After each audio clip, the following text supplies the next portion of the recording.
Allez, bonjour, bonjour. On va essayer de faire une carocane toujours. On va essayer de continuer et de voir les variantes de la carocane petit à petit. Pas n'importe quoi, il faut les noirs. J'espère qu'il y aura quelqu'un rapidement. Ok, parti. Avec un peu de chance, il joue E4, parce qu'il me faut E4 pour démarrer la carocane. Voilà. C6, donc ce pion, on l'a dit, il sert pas à grand chose, il embête plus qu'autre chose. Par contre, il me permet de supporter D5. Et me permet de sortir le fou si j'en ai envie. Donc ici, il avait la possibilité de pousser, il avait la possibilité de prendre, il avait la possibilité de prendre ici, de défendre le pion pour prendre ici.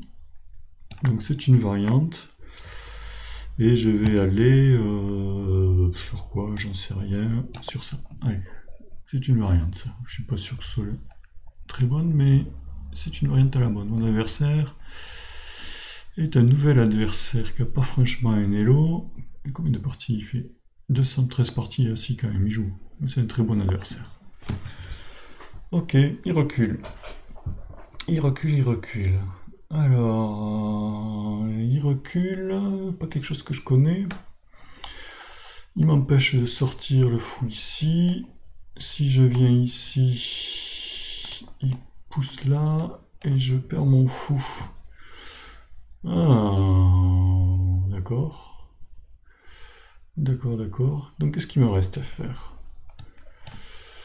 Je peux jouer pour ça, et pour ça. Est-ce que je me fais attaquer? C'est possible. C'est possible que le cavalier supporte tout de suite la poussée du pion pour m'attaquer. Pas génial. Je peux venir faire ça. Échec et revenir. Ouais, je vais faire ça. On va voir. Ça lui ouvre un peu le roc. Il veut échanger ça. Bon, ben, on va pas reculer, on va le faire. Le cavalier là.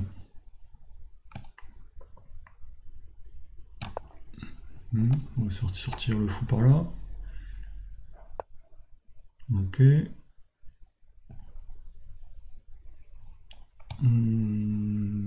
Cavalier là. Donc en fait là, dans ce type de variante, je me retrouve à jouer sur 3, mon adversaire joue sur 4, donc il a un petit avantage d'espace. Il a un petit avantage d'espace, on va faire plutôt des flèches comme ça. 3, mon adversaire 4. Donc il a un avantage d'espace. Comment je dois jouer? Je dois essayer de forcer ça, ou de forcer ça, ou peut-être profiter qu'il y ait le cavalier là pour aller l'attaquer. Bien entendu ça va pas fonctionner, il va me bloquer ici.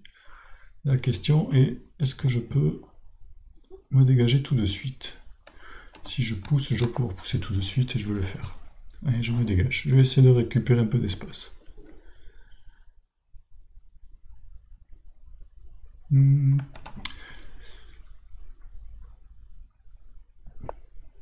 Ok. D'accord. Est-ce qu'il faut que je développe mon fou de toute manière? Alors, si je bouge, qui prend, j'ai perdu un temps. Et s'il pousse, prise, prise, prise, il peut pas trop pousser encore. Je vais faire ça.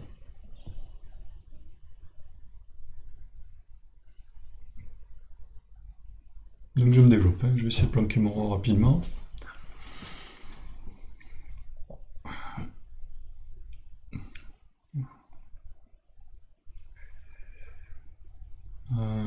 Qu'est-ce que j'ai aussi?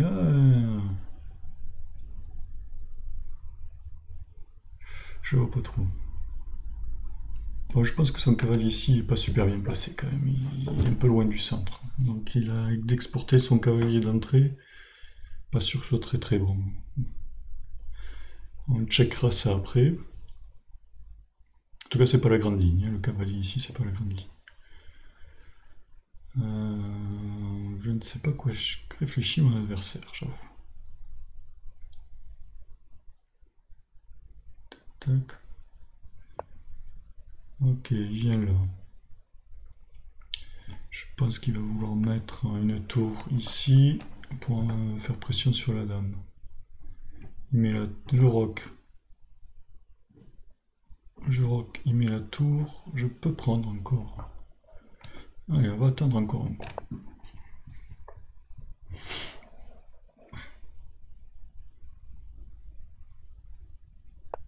Voilà, il a mis la tour. Moi, je suis quand même sous pression.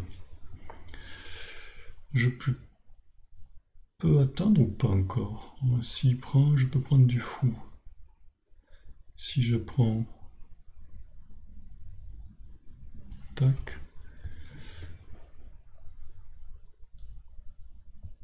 Un, deux, trois. Je vais continuer le développement. Et je vais faire lui mettre un petit vis-à-vis aussi au cas où. Ça peut toujours être utile. Donc c'est des choses qu'on fait dans l'espoir que plus tard cette tour soit bien passée, ou dans l'espoir qu'il tout de suite il ait peur et qu'il bouge sa dame tout de suite. Ce qui me ferait gagner un temps. Alors je suis pas pressé de prendre ici parce que je rapproche mon cavalier du centre et je préférerais être dans bonne disposition pour le faire. Par exemple, prochain coup, peut-être que je peux venir, et après prendre du centre, il met le cavalier, et je ramène le fou, et je fais un peu de pression. Ça pourrait être plan.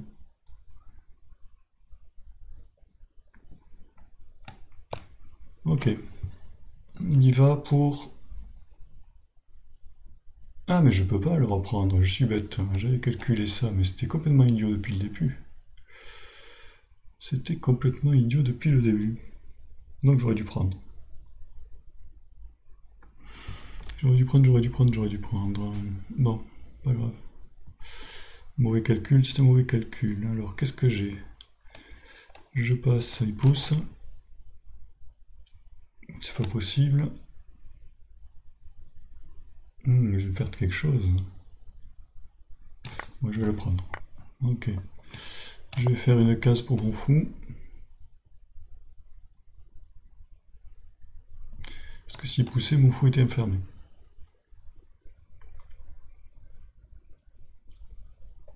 Et comme quoi, une petite erreur de calcul sur le positionnement, et pas bien compté jusqu'à 2, c'était compliqué de compter jusqu'à 2, et on se retrouve un petit peu dans la mouise.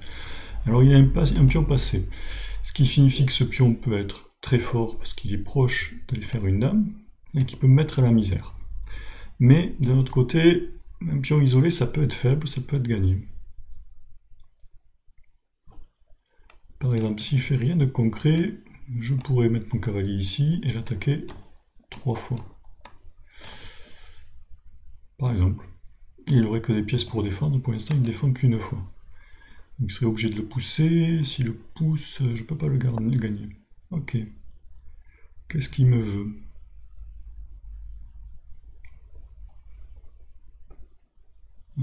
Paf paf. Je vais garder mon fou. Bon, ici il est bien en défense, mais il continue aussi après à se garder de cette case. Ça peut être intéressant à la garder.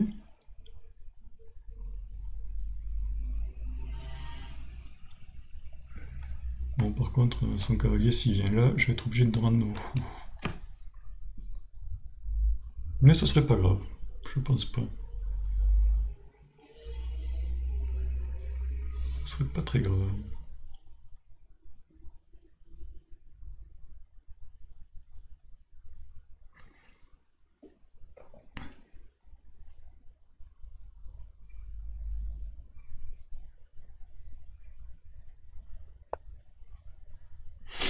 Ok, il défend.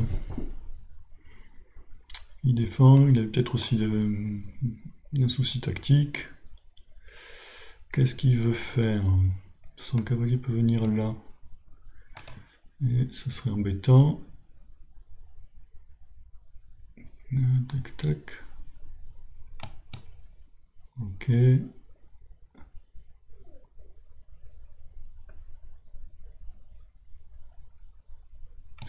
Bon, je vais sortir ma dame. Je vais essayer d'activer les pièces. J'empêche de venir là aussi. Bon, pour l'instant, mon cavalier ici est un bon bloqueur du pion. Hein, tant qu'il y a les cavaliers. Hop, les deux cavaliers ici qui contrôlent, pardon, les deux cavaliers qui se contrôlent et qui se défendent mutuellement. ça peut bloquer le pion. Maintenant, il faut que je trouve des coups pour me dégager.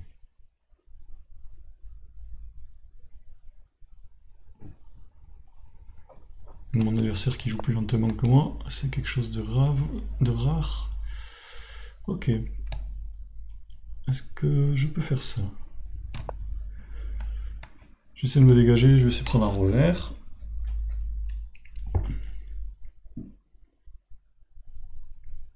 Je joue un peu plus vite. Hein. Il n'y a pas plus beaucoup de temps pour finir la partie, moi non plus. Alors il y a 3 secondes de rajout chaque fois. Ce qui, pour un bon joueur comme lui, ça peut être largement suffisant pour terminer la partie. Ok. Tac.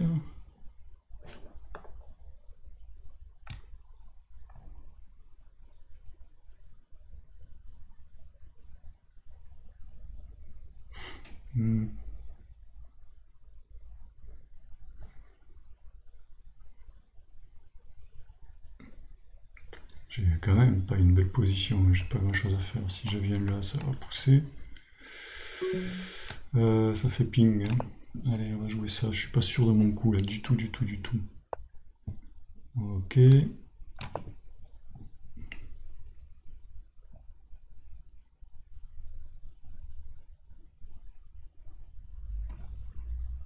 J'ai un souci tactique là.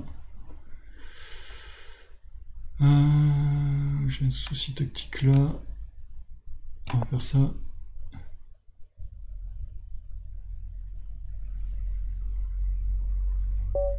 Ah, mon adversaire qui est tombé. Bon, mais c'est dommage.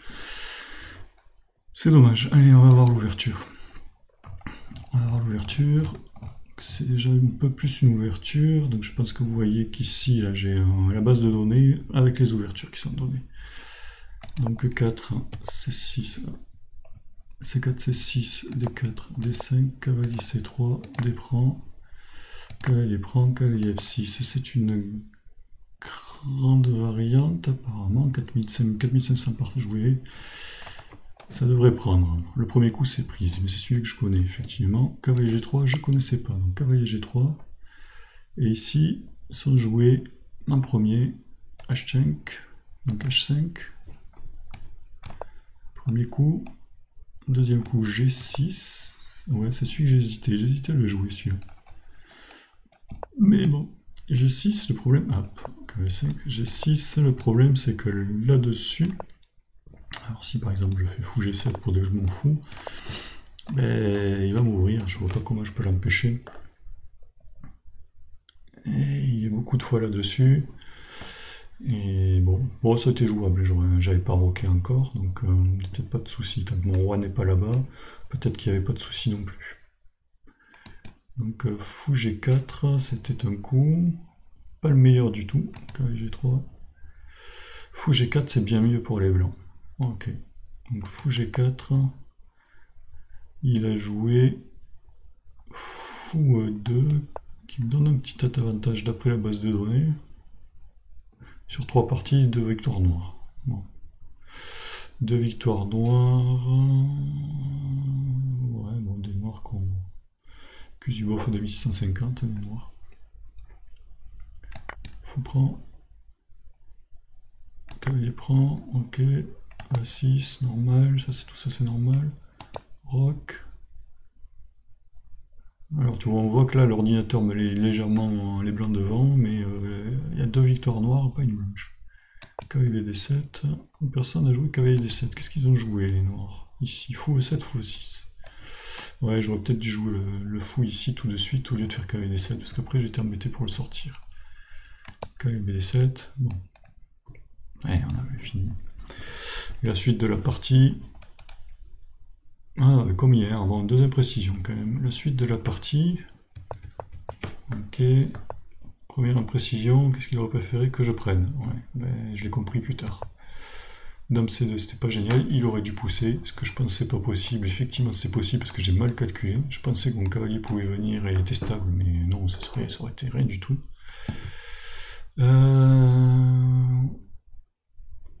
Donc il donne D5, B6, d'accord, une autre partie.